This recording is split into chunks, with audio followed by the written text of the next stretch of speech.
Welcome back to the deep dive. If you're a musician, maybe, or just interested in how iconic tech shapes music, well, this one's definitely for you. We are jumping straight into the mid-1970s today, a time when effects pedals were, let's be honest, pretty basic. Yeah, very much so. Simple boxes. Yeah. Exactly. One or two knobs, maybe. They did one thing, distortion, chorus, whatever, and that was kind of it. Minimal tweaking.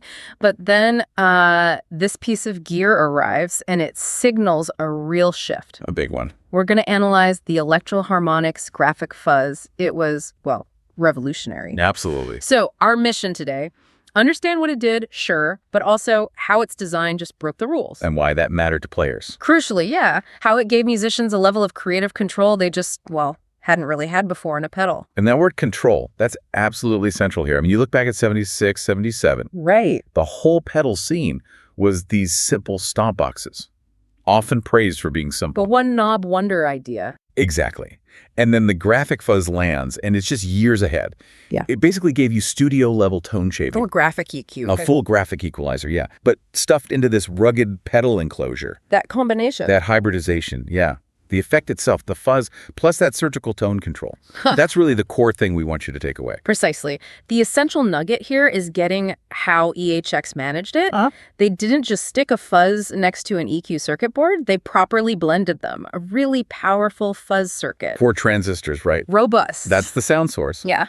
And then they married it to this 5-band graphic EQ, the sculptor. And that defined a whole new way, really, a whole philosophy for shaping your distorted tones. Okay, let's set the scene a bit more. Yeah. The graphic fuzz pops up around 1976. Yeah, 76, maybe stretching into 77. And this wasn't just, EHX tweaking the big muff again. No, it felt different, more deliberate. It was part of this conscious strategy, wasn't it? EHX moving into more complex hybrid designs. Absolutely. Yeah. They seem to be kind of looking beyond simple boosts or single effect boxes, pushing the envelope. And we know the idea came from Mike Matthews himself. The main man at EHX. His specific goal wasn't just more fuzz or louder fuzz, it was controllable fuzz. That's the key. He wanted to take a really potent distortion circuit and fuse it directly with a precise EQ. To give musicians that deep, almost like infinite control over the character of the sound. Yeah, and the frequency placement.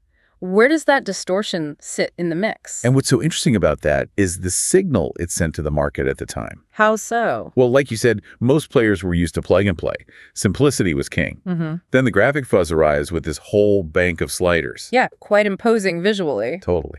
And it basically says, look, we're not just aiming this at the garage player anymore. Right. By offering these precise, repeatable controls, EHX was clearly reaching out to, pro musicians. Touring guys, studio players. Exactly. People who needed exact control, repeatable settings, real fidelity when they were sculpting their sound. You could tell it was serious just by looking at the original unit, couldn't you? Absolutely. It came in that massive, classic EHX steel box. The big one. Same sort of size as the deluxe Memory Man, right? Yeah, similar footprint. It wasn't trying to look like a toy. It looked like a serious, complex bit of pro audio gear. That size definitely screamed professional. Okay, so we know it looked the part. Let's get inside the box. What was the circuit that actually delivered this unprecedented tone shaping? Right, let's unpack it. Let's talk about the fuzz circuit first. Okay. So sources say it was a 4-transistor design. Yep, 4 transistors. Now, okay, it's EHX, so it probably shared some DNA with the Big Muff family, right? You'd expect some lineage, yeah. But it wasn't just a clone. It was deliberately voiced differently. That's the key thing. Critically different, yeah.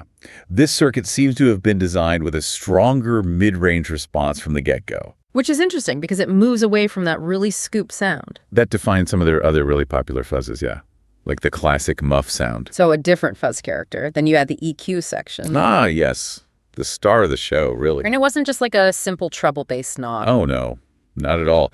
This was a proper 5-band graphic equalizer built right into the distortion path. Okay, let's detail those controls for everyone listening. Sure. So you had your standard master volume knob for the overall output level. Yep.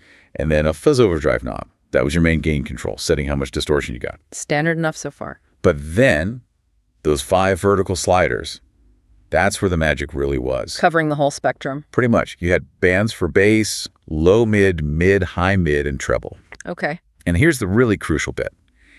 Each of those sliders give you a massive plus or minus 12 decibels of booster cut. 12 dB. Wow, 12 dB per band. That is huge shaping power right there.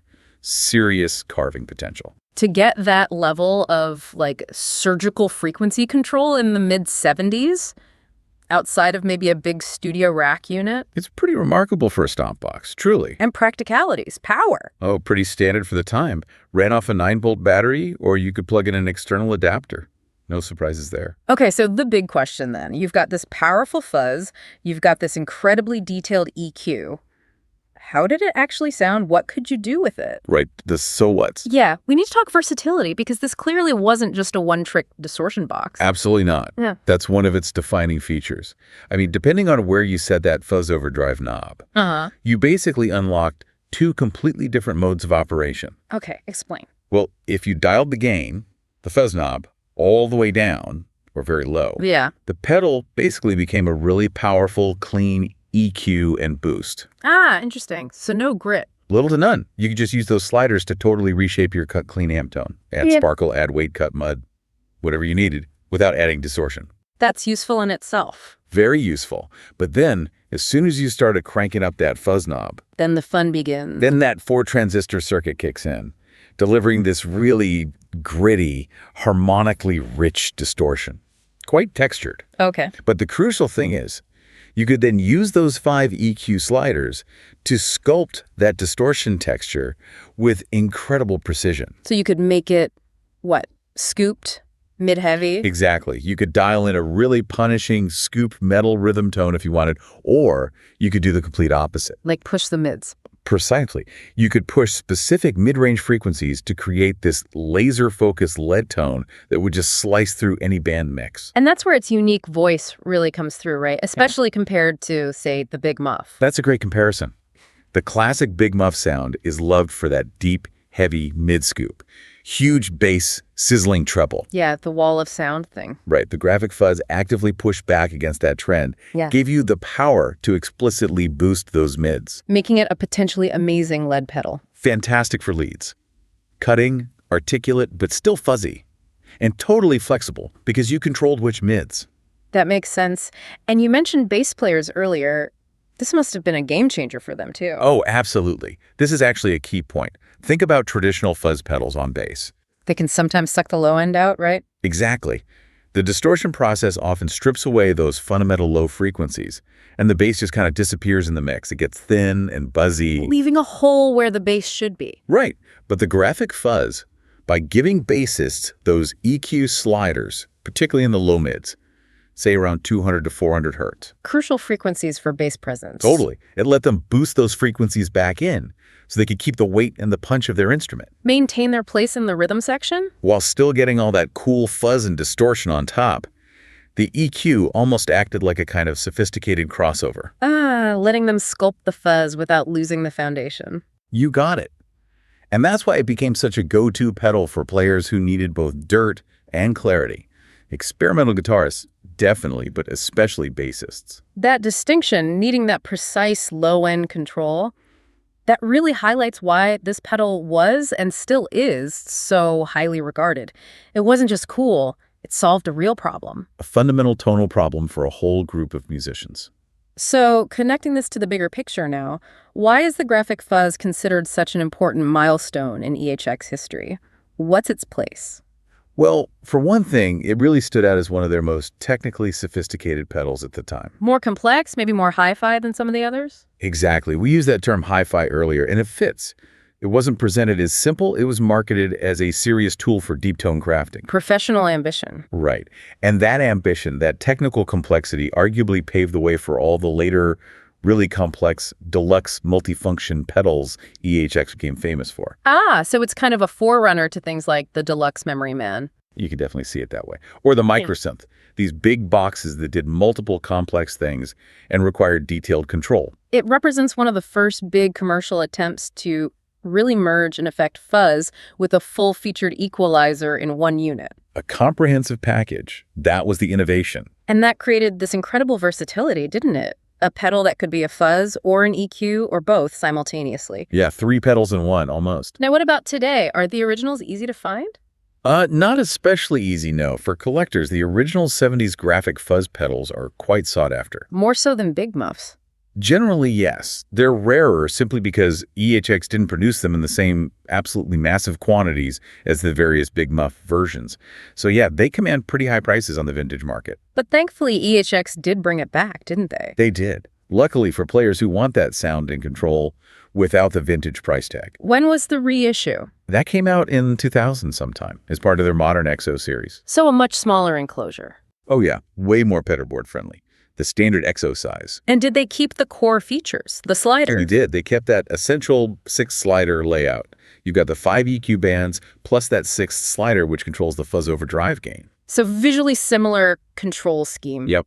But they also added a really crucial modern feature. Oh, what was A that? distortion defeat switch. A little toggle. Ah, so you can just turn the fuzz circuit off completely. Exactly.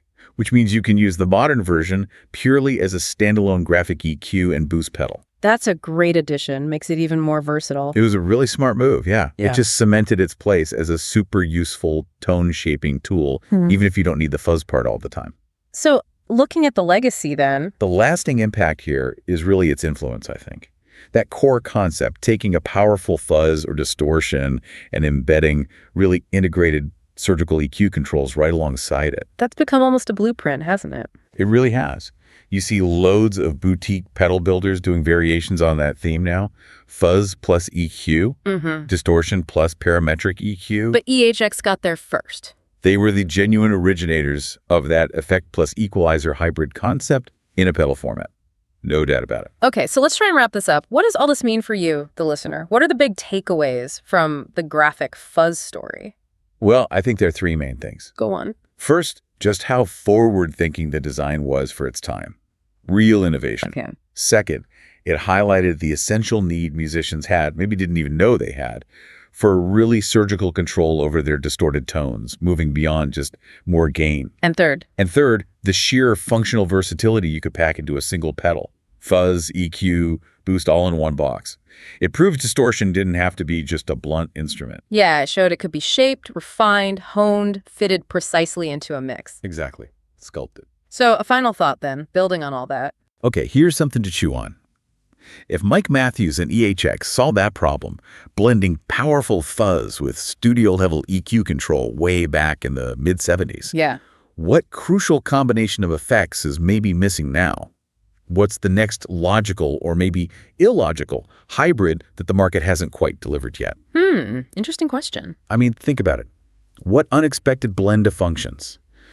Maybe, I don't know, a super complex granular pitch shifter perfectly married to a dynamically adjustable optical compression circuit. Or some kind of weird modulation paired with a really specific resonant filter. Exactly.